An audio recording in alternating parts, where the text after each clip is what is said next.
সাল্লাল্লাহু আলাইহি ওয়াসাল্লাম বাউসি জীবনটি মাদ্রাসা কর্তৃক ইসলামী মাহফিলে আজকে পঞ্চ ভবিষ্য জাতির কর্ণধার হলানা ইকরাম সাদাত ওয়ালা মুরব্বী বাবারা প্রাণপ্রিয় যুবক ভাইরা বাড়ি ঘরে অবস্থানরত শ্রদ্ধা পর্যায়ী মা ও বোনেরা, সর্বপ্রথমে সেই মহান আল্লাহ রাব্বুল আলামিনের আলিশান দরবারে লাখো কোটি শুকরিয়া আদায় করছি যে মহান সত্তা আমাকে এবং আপনাকে আসরের নামাজের পর আবহাওয়ার বৃষ্টির দিনেও যে কোরআনের মজলিসে আসার এবং বসার সুযোগ দান করেছেন, এজন্য অন্তরের অন্তঃস্থল থেকে হৃদয়ের গভীর উজাড় করে আল্লাহর জবান দিয়ে আল্লাহর দেওয়া কণ্ঠ দিয়ে আল্লাহর নিয়ামতের শুকরিয়া আদায় করতে কারো আপত্তি আছে?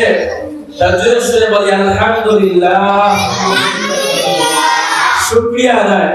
আমার আপনার মতো অনেক মানুষ দেখেন অসুস্থ হইয়া হাসপাতাল ক্লিনিকের মধ্যে আছে। আমি আপনি যে এখানে আসছি কোরআনের মজলিসে সবার বসার সুযোগ হয় না, বাড়িতে তো অনেকেই আছে, তাহলে এদের ভাগ্যে যদি ভালো থাকতো তাহলে আসে। এই জন্য আমরা যে বরকতময় সময়ে আসর নামাজের পর মাগরিবের আগ মুহূর্তে যে দুই চারটা কথা শোনার জন্য বসছি, আল্লাহ যেন আমাকে ইখলাসের নিয়তে কিছু কথা বলার এবং আপনাদেরকে আমল করার তৌফিক দান করেন, আমিন। তো আমি আপনাদের সামনে 17 নম্বর পারা সূরা হিজরের 8 নম্বর আয়াতে কারিমা তিলাওয়াত করেছি এবং তিরমিজি শরীফের সূরা হাদিস পেশ করেছি, তিলাওয়াত করেছি। আল্লাহ যেন আয়াত এবং হাদিসকে সামনে রেখে অত্যন্ত নিষ্ঠার সাথে স্বল্প সময়ে কিছু উপকারী কথা বলার তৌফিক দান করেন। আর এই কথা বলতে গিয়া আপনারাও আমাকে সহযোগিতা করবেন, ঠিক বেটি সুবহানাল্লাহ আলহামদুলিল্লাহ বলবেন, তাহলে বক্তার যেগুলো মুতাআলা করে আসে নাই সুকার মনোযোগিতার কারণে বক্তার জবান দিয়ে আল্লাহ তাআলা অটোমেটিক ওইটা বের করে দেন। এজন্য আপনাদের পাশে দেখাচ্ছেন, আপনারা সুবহানাল্লাহ আলহামদুলিল্লাহ বলবেন। তো শুকরিয়া আদায় করলে কি বইটা যাব না, সামান্য কিছু কথা বলে শেষ করব। শুকরিয়া আদায় করলে আল্লাহ তাআলা সূরা ইব্রাহিমের মধ্যে আল্লাহ বলেন, লা ইন শাকারতুম লাযীদান্নাকুম ওয়া লা ইন কাফারতুম ইন্না আযাবি লাশাদীদ।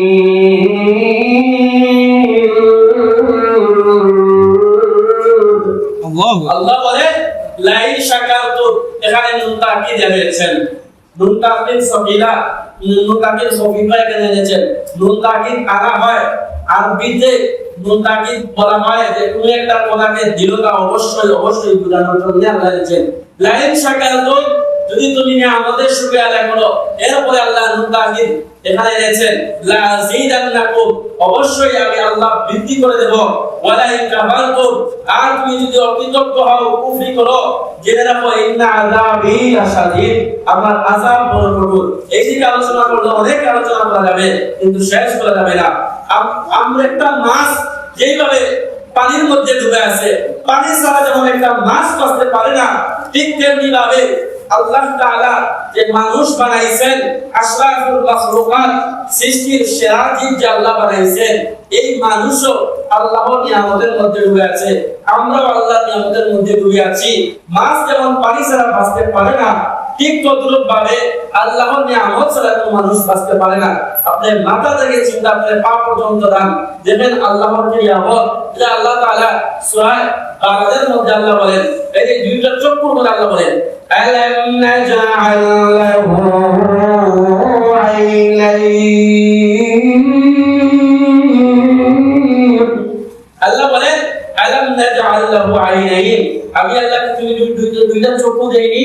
এরপরে আল্লাহ বলেন ওয়া লিসানান ওয়া শাফাতাইন,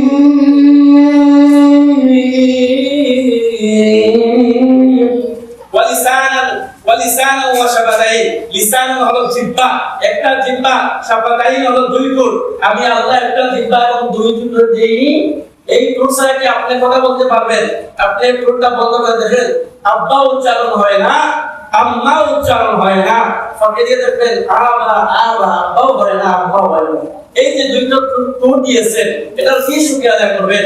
এই যে চোখ, যার চোখ করে আমরা তাকে অন্ধ বলি, বাংলাতে আমরা বলি কানা, কিন্তু দেখেন এই যে চোখ কত নিয়ামত, আমি আপনি এই চোখ পাইয়া কোন কাজে ব্যয় করছি, এই চোখটা আল্লাহ তাআলা দিয়েছেন, এটাও একটা নিয়ামত। আল্লাহ বলেন তুমি যদি নিয়ামতের গণনা শুরু করো শেষ করতে পারবে না। যেমন আল্লাহ বলেন وَإِن تَعُدُّوا نِعْمَةَ اللَّهِ لَا تُحْصُوهَا আল্লাহ বলেন وَإِن تَعُدُّوا نِعْمَةَ اللَّهِ তুমি যদি আল্লাহর নিয়ামতের গণনা শুরু করো লা তুহসুহা শেষ করতে পারবে না। আল্লাহ তাআলা আমাদেরকে অসংখ্য পরিমাণ নিয়ামত দান করেছেন, এই দিকে আলোচনা করলে সময় চলে যাবে। তো আমি আপনাদের সামনে সূরা হিজরের এখানে আয়াতে কালিমা তেলাওয়াত করেছি। আবার তিলাওয়াত আয়াতের মধ্যে আল্লাহ তাআলা বলেন ইন্না নাহনু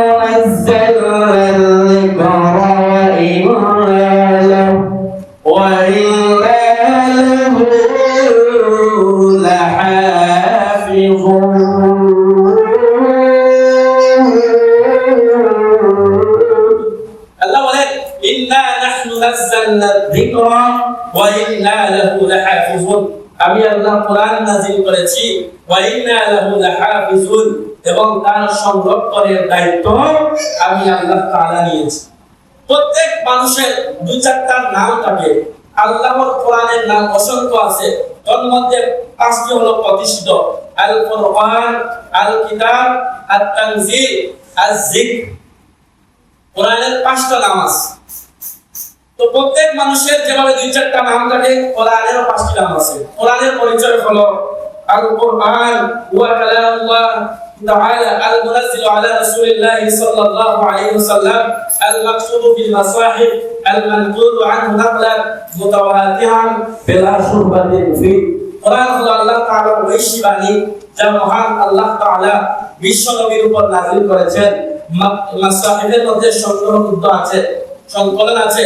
আল মাকতুবু ফিল মাসাহিফ আল মানকুলু আনহু নাকলান মুতাওয়াতিরান বিলা শুরবাতিন ফি, যা ধারাবাহিকভাবে আমাদের পর্যন্ত পৌঁছেছে, এর মধ্যে কোনো সন্দেহ নাই।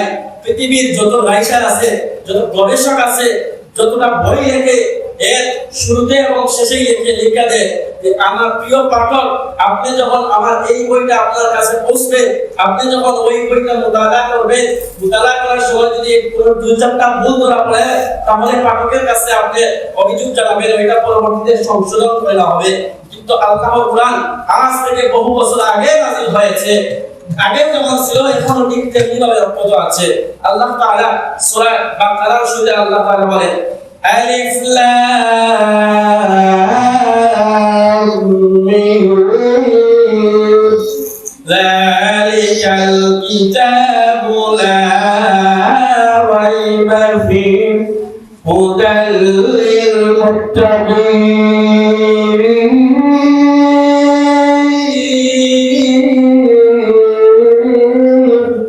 আলিফ লাম এর অর্থ আল্লাহু আ'লামু, আল্লাহ ভালো জানেন।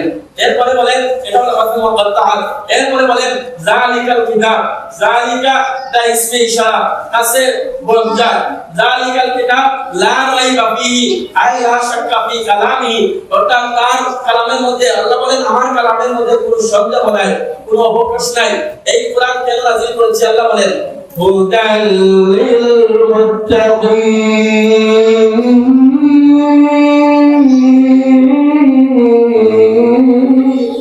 আল্লাহ বলেন হুদাল লিল মুত্তাকিন, অন্য আয়াতে বলেন হুদাল লিন নাস, আমি মানুষদেরকে পথ দেখানোর জন্য, সরল সঠিক পথে চলার জন্য এই কোরআন আমি নাযিল করেছি।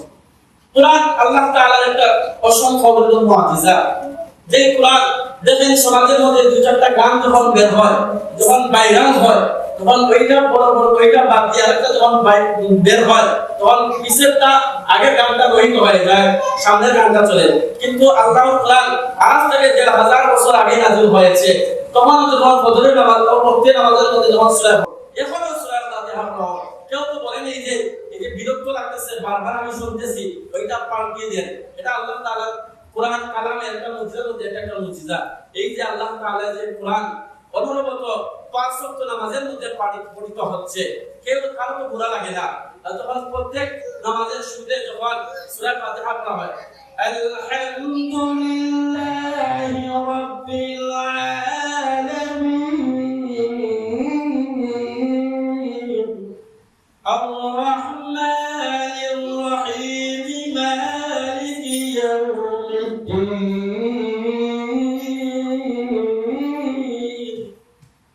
আল্লাহ তাআলা এই কালাম সূরাতুল ফাতিহা 5 ওয়াক্ত নামাজের মধ্যে পড়া হয়। আজ পর্যন্ত কেউ বলে না যে হুজুর এই যে 5 ওয়াক্ত নামাজের প্রত্যেক রাকাতে যে সূরা ফাতিহা পড়েন আমার কাছে বিরক্ত লাগতেছে, ওইটা পাল্টাইয়া দেন। এটা হলো আল্লাহ তাআলার কোরআনের মুজিজা। কোরআনের সাথে যারাই সম্পর্ক করবে তাদের মর্যাদা আল্লাহ তাআলা বাড়িয়ে দেন। আমার হাদিসের মধ্যে আল্লাহ রাসূল বলেন, আশরাফু উম্মতি হামলাতুল কুরআন, আমার উম্মতের মধ্যে এরাই শ্রেষ্ঠ যারা কোরআনের ধারক এবং বাহক, যারা কোরআন অন্তরে ধারণ করে মুখস্থ করে।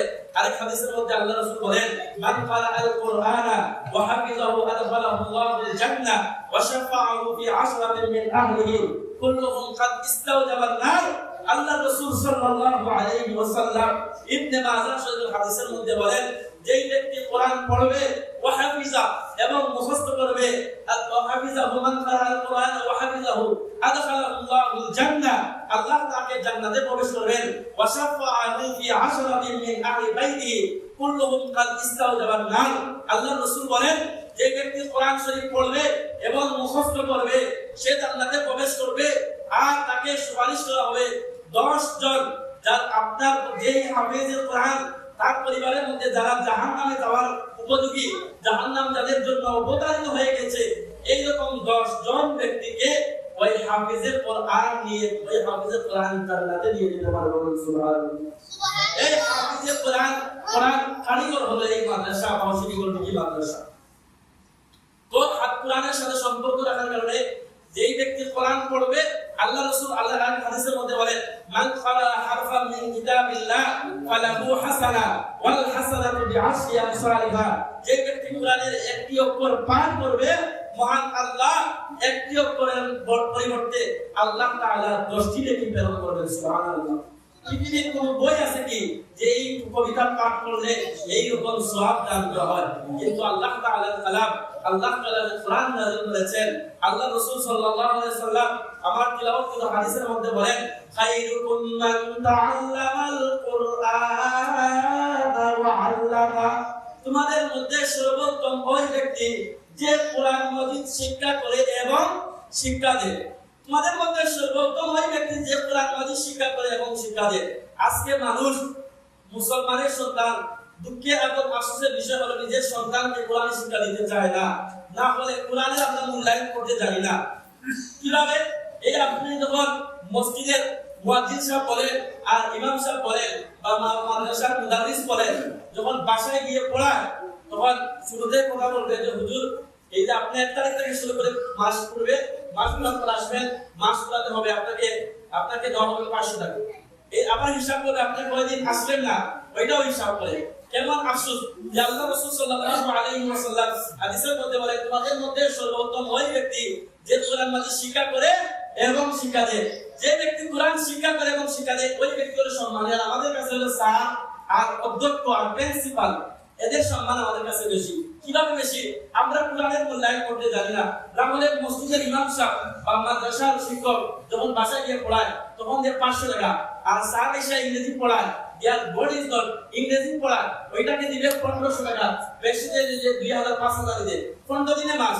আর নেশা মধ্যে দেখা যায় 500 টাকা, আর যদি বেশি দিলাই ওইটা ইয়াল্লাহ বেশি ইমাম সাহেব তো দিলেই পারবে। এই হলো আমাদের অবস্থা। আল্লাহ রাসূল বলেন, খায়রুকুম মান তাআল্লামাল কুরআন ওয়া আল্লামা। তোমাদের মধ্যে সর্বোত্তম ওই ব্যক্তি যে কোরআন মাজিদ শিক্ষা করে এবং শিক্ষা দেয়। এইজন্য আপনি আপনার সন্তানকে কোরআনের হাফেজ বানাবেন। যদি না পারেন আপনি কমসে কম একটা সন্তানকে দ্বীনি শিক্ষা দেন। যদি প্রাথমিক লাইনে আপনি তাকে বলি না যে আলেম হতে হবে বা মাওলানা হতে হবে, হাফেজ হতে হবে, এরকম বলি না। একটা সন্তানকে দ্বীনি শিক্ষা দেন, এরপর আপনি প্রফেসর, ডক্টর যাই ইচ্ছা তাই বানিয়ে আমাদের কোনো আপত্তি নেই। কমসে কম আপনার সন্তানকে আপনি দ্বীনি শিক্ষা দেন। এক বিছাড়া তার ছেলেকে টাকা পয়সা প্রচুর ছিল, তার ছেলেকে বাইরে দেশে পাঠিয়ে দিছে। ওই থেকে ছেলে পড়ালেখা করছে, ফিরে আসার পর এই বিচারা মারা গেছে। এখন মসজিদে জানাজার ব্যবস্থা হয়েছে, জানাজার নামাজের ব্যবস্থা হয়েছে।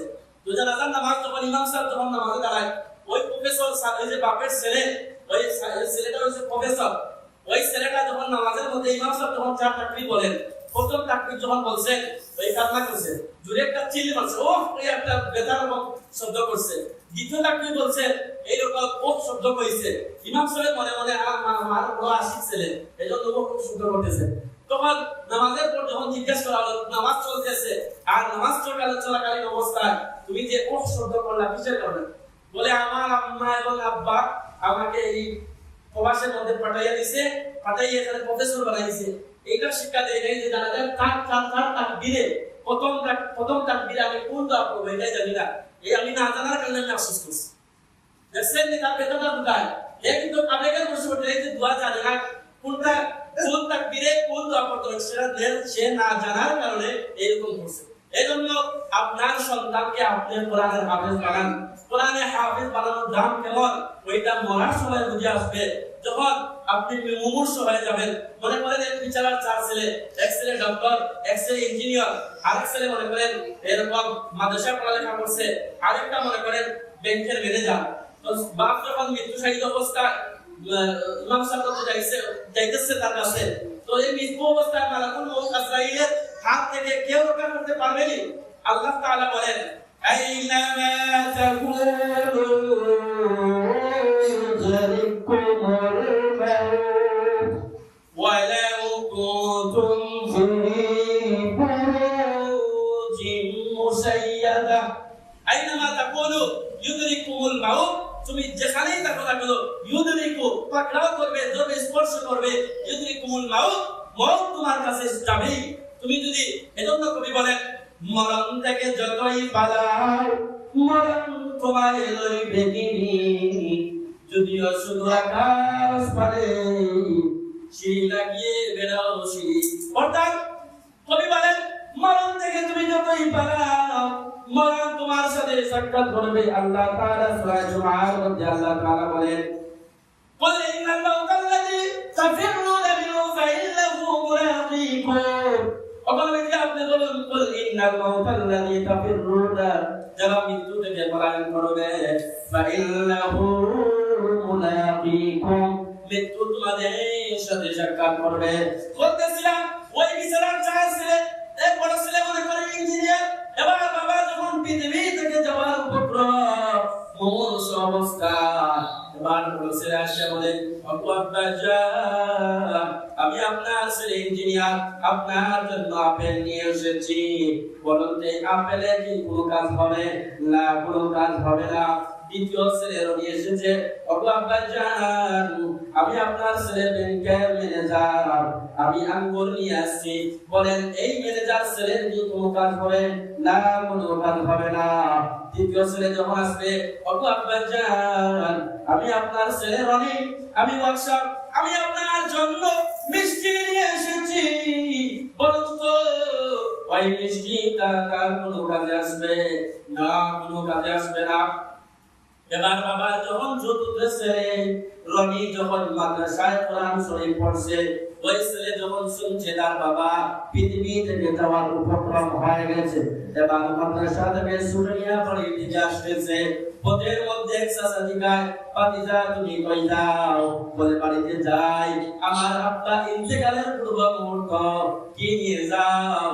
তোমার তো তিন ভাই আপেল আঙ্গুর ওষুধ নিয়ে গেছে, ডাক্তার ছেলে ওষুধ নিয়ে আনছে, এদের কি কোনো কাজে আসবে? না, কোনো কাজে আসবে না।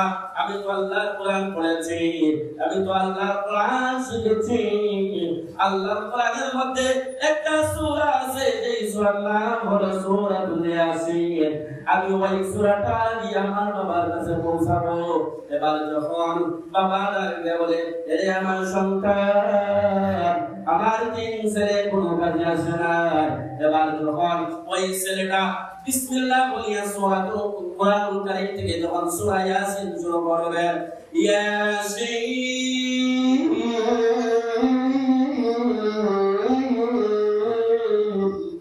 ওয়াল কুরআনিল হাকীম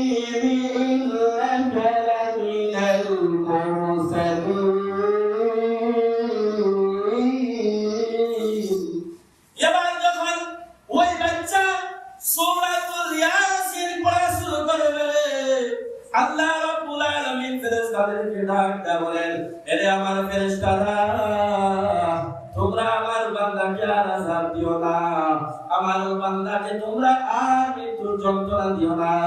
যেহেতু আমার বান্দার সামনে যখন সূরা ইয়াসিন পাঠ করা হয়, ওই সময় আযাব দিলে আমার কোরআনের অবমাননা হয়। আমি আল্লাহ তার আযাবটাকে সূরা ইয়াসিন পড়ার কারণে আমি আল্লাহ তার আযাবটাকে কমিয়ে দিলাম। সুবহানাল্লাহ। এই তিন ছেলে কাজে আসছে, ডক্টর, ইঞ্জিনিয়ার আর ওয়ার্কশপের এই ছেলে মেডিকেল ম্যানেজার, এরা কাজে আসে নাই, আসছে ওই মাদ্রাসার পড়াটা। আর আজকাল মানুষ মনে করে যে আমার ছেলেকে এই মাদ্রাসা পড়াইয়া কি করবো, ওইটা কি হবে, হয়তো মসজিদের মুয়াজ্জিন হবে আর না হয় মসজিদের ইমাম। আর মানুষ শুধু জানে, এটা মানুষের অন্তরে ধারণা আছে যে আমার ছেলে যদি ইমাম হয় তাহলে মসজিদ ইমামতি করে 5,000 আর 6,000 বেতন পাইব। আর মোল্লা বেটাও বেতন বাড়াই, যদি বেতন বাড়াইবার কথা হয় তাইলে পায় না, 500 খালে একে শেয়ার করবেন, আপনারা রাখলাম 6 মাস হইল না, আপনি খালি বেতনের চিন্তা করুন। আজকে আমাদের এই যে অবহেলার কারণে মসজিদ মাদ্রাসার আমরা শিক্ষকদেরকে মূল্যায়ন করতে পারি না। এই যে দ্বীনি খেদমত করাটা একটা সৌভাগ্যের বিষয়। মানুষ যখন পরিবারের হাল যখন ধরতে পারে না, তখন বাধ্য হইয়া এই মাদ্রাসার পড়ার চিন্তা আর মসজিদের খেদমতের চিন্তা বাদ দিয়ে মানুষ প্রবাসী পড়ে জমায়। এই আমাদের জাহিলিয়তের আর অবজ্ঞার মধ্যে মানুষ জানে যে আমার ছেলে পড়লে হয়তো মেসা হইল, আর মেসা হইল একটা অবশ্যই ইমামতি করবো, বেতন আছে তার, এ নিজেও শুনতে পারতো না, তার পরিবার ছেলে এবারটা কয়দিন পরে দেখা যায় স্টোর করে ঢুকিয়ে গিয়েছে। এই পরিবারের টেনশন করার কারণে এই আমরা এই যে ইমাম সাহেব টেনশন করে কি লেগেছে বেতনটা কম, কিন্তু আমরা যে মসজিদের ইমাম সাহেবের কদর করতে পারি না।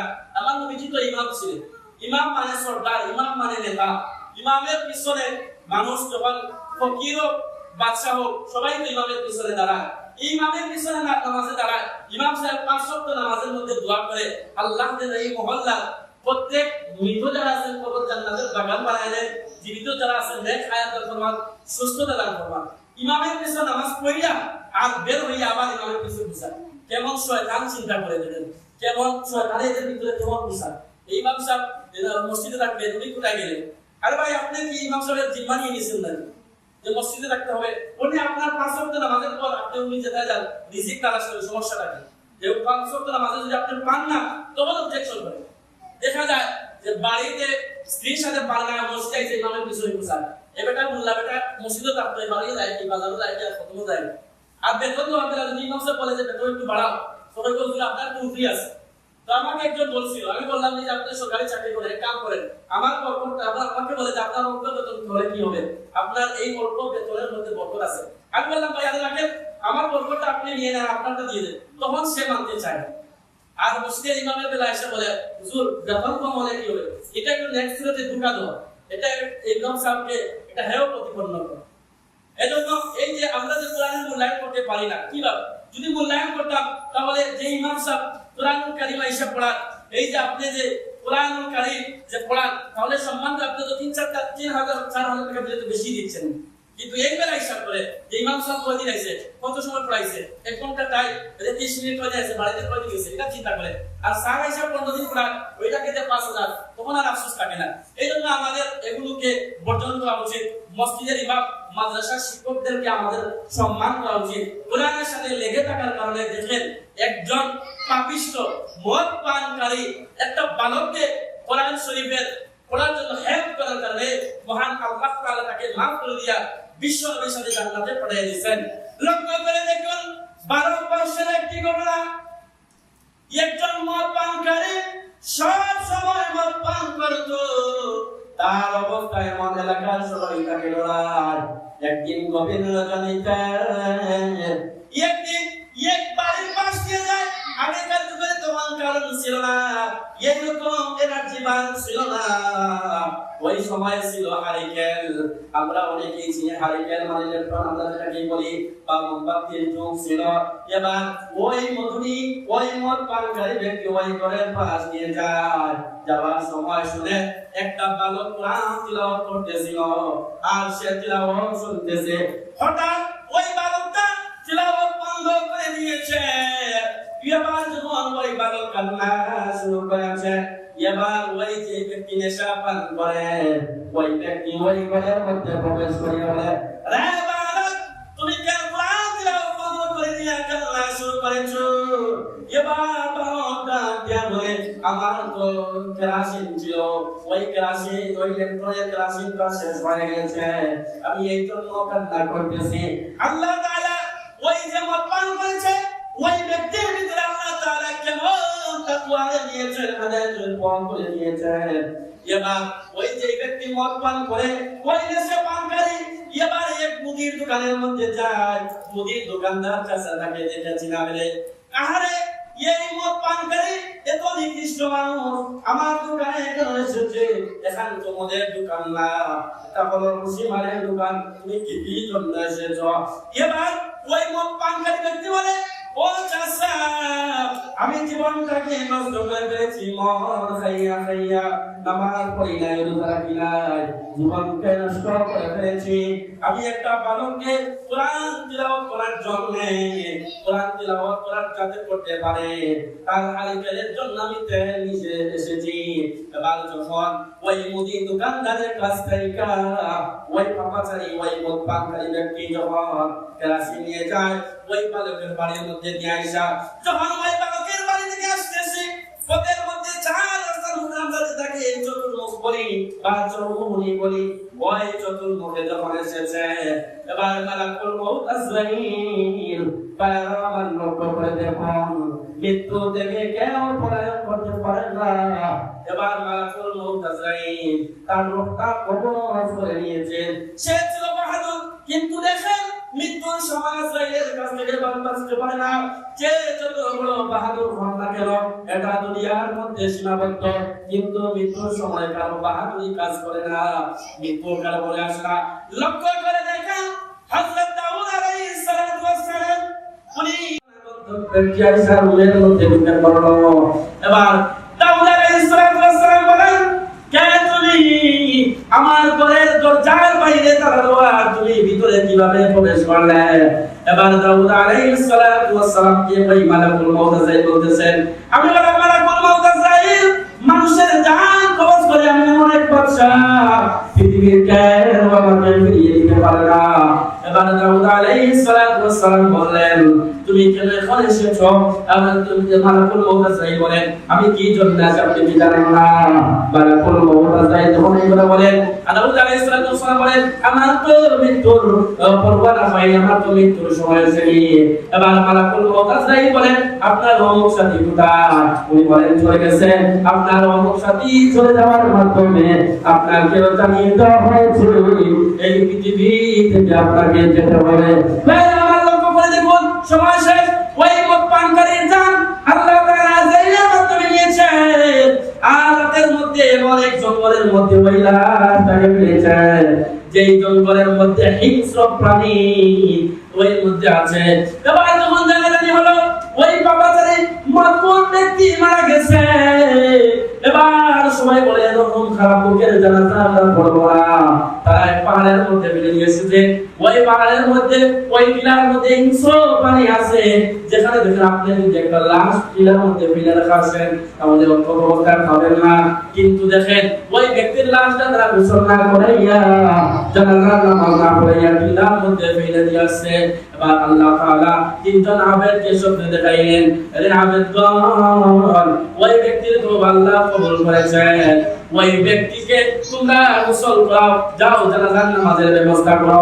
এবার যখন ওই তিন আবেদ স্বপ্নের মধ্যে দেখলেন ওই ব্যক্তিকে ওই ব্যক্তির জানাজা পড়ানোর জন্য ওই তিন আবেদ যখন জানাজানি হলো, এরা সকাল হওয়ার পর ওই মদখোর ব্যক্তি নিয়ে আইসা গোসল করাইয়া জানাজার নামাজ পড়াইয়া যখন জানাজার মাঠে যখন উপস্থিত করলেন, এবার একজন ভাষণ দিতেছেন, তোমরা কেউ তাকে চিনো কি, তার পরিচয় জানো কি? এমন এই সময় একজন মুদি দোকানদার দেখে বলে, রে মুসল্লিরা, ওই ব্যক্তি জীবনে জানি না কোন ভালো আমল করে কিনা জানি না, তবে একটা কাজ করেছে, একটা বালককে কোরআন পড়ার জন্য কেরাসিনের ব্যবস্থা করে দিয়েছে। এবার সবাই জানতে হচ্ছে তার জীবনে আর কোন ভালো আমল করা আছে কি, কেউ জানো কি? পিছন থেকে ওই বালক, সেই বালকে সে কোরআন পড়ার জন্য কেরাসিন দিয়েছে। এমনি ওই বালক ডাক দিয়ে বলে, মুসল্লিরা রে, আমার ভাই গতকাল আমাকে কোরআন পড়ার জন্য ক্লাসে নিয়ে এসেছেন, ক্লাসে এনে দিয়েছেন। আমি দেখেছি মদিনার কামলিওয়ালা আল্লাহর নবী বিশ্ব নবীর সাথে আমার ভাই জান্নাতে চলে গেছে। সুবহানাল্লাহ। দেখেন কোরআনের সাথে সম্পর্ক করার কারণে, সম্পর্ক রাখার কারণে আল্লাহ তাআলা এই মত প্রাণকারী ব্যক্তিকে মাফ করে দিয়েছে। এই যে মাদ্রাসা, যে দোয়া মাহফিল যেখানে আসবেন, কাজীর বাজার মাদ্রাসার সম্মানিত সাইফুল হাদিস সাহেব, আপনারা আসবেন, এখানে দিনের কথা হবে, দিনের আলোচনা হবে, আর মাদ্রাসা দান শিক্ষা করবেন। মাদ্রাসা দ্বিতীয় তালার কাজের জন্য ব্যবস্থা হচ্ছে, ওই কাজে আপনারা শরীক করবেন। দান করলে যে সওয়াব হয়, একটা ঘটনা বলে শেষ করে দিচ্ছি, সঙ্গে বলবো। ঈসা আলাইহিস সালাতু ওয়াস সালামের যুগের ঘটনা। ঈসা আলাইহিস সালাতু ওয়াস সালামের যুগে একজন দুবা ছিল, একজন দুবা সে ইহুদি ছিল। তার কাছে কোনো মানুষ কাপড় দিলে সেই কাপড়টাকে পরিবর্তন করে ফেলতো। লোকেরা ঈসা আলাইহিস সালাতু ওয়াস সালামের কাছে গেছে, ও আল্লাহর পয়গম্বর, আপনি এর বিরুদ্ধে মুদ্রা করুন, আল্লাহ যেন তাকে ধ্বংস করে দেন। প্রতিদিন আপনি ঈসা আলাইহিস সালাম ওই দিকে দোয়া করলেন, দোয়াটা আল্লাহর কাছে কবুল হয়েছে। ওই দোয়া প্রতিদিন যেভাবে বাড়ি থেকে বের হয়, এই দিনও বাড়ি থেকে বের হয়েছে। তার সাথে 3টি রুটি ছিল। এবার যখন পদের মধ্যে একজন ভিক্ষুককে দেখে, যখন ভিক্ষুক তার কাছে চাইছে, ভিক্ষুককে একটা রুটি দিয়েছে। ভিক্ষুক তার জন্য দোয়া করেছে, ওগো আল্লাহ, আপনি তাকে সব ধরনের বিপদ আপদ থেকে হেফাজত করুন। এভাবে 3টা রুটি দিয়েছে, সবকে লম্বা না। এবার যখন ওই দোকানের মধ্যে আসলো, আসিয়া যখন কাপড় খুললো, খোলার পর থেকে একটা সাপ বের হয়েছে, তাকে দংশন করার জন্য এগিয়ে যাচ্ছে। এবার যখন এগিয়ে যাচ্ছে, একজন ফেরেশতা আকাশ থেকে আইসা ওই সাপটাকে ধরে ফেলছেন। এবার যখন এই ঘটনা জানাজানি হলো, ঈসা আলাইহিস সালাম ডাক দিয়ে বলেন, রে দুবা, তুমি জীবনে কোন আমল করেছো যে আমলের কারণে একটা সাপ তোমাকে দংশন থেকে বিরত রেখেছে? এবার দুবা ডাক দিয়ে বলে, আমি জীবনে কোনো ভালো আমল করিনি। যখন আমার জীবনে একটা নিয়ম ছিল, আমি যখন ঘর থেকে বের হইতাম, আমার সাথে রুটি থাকতো, আর কোন ভিক্ষুক আমার কাছে চাইলে আমি ভিক্ষুককে দিয়ে দিতাম। সুবহানাল্লাহ। দান করার কারণে একজন ইহুদি বিষাক্ত সাপের সুবল থেকে বেরোচ্ছে। এই জন্য আমাদের হচ্ছে আমরা দান সদকা করব। এই মাদ্রাসার বিল্ডিং এর কাজ শুরু হতে যাচ্ছে, আপনারা দান সদকা করবেন। আল্লাহ এই যে আলোচনা করলাম, আলোচনার পর আমাকে আমল করার তৌফিক দান করেন। ওয়া আখিরু দাওয়ানা আলহামদুলিল্লাহি রাব্বিল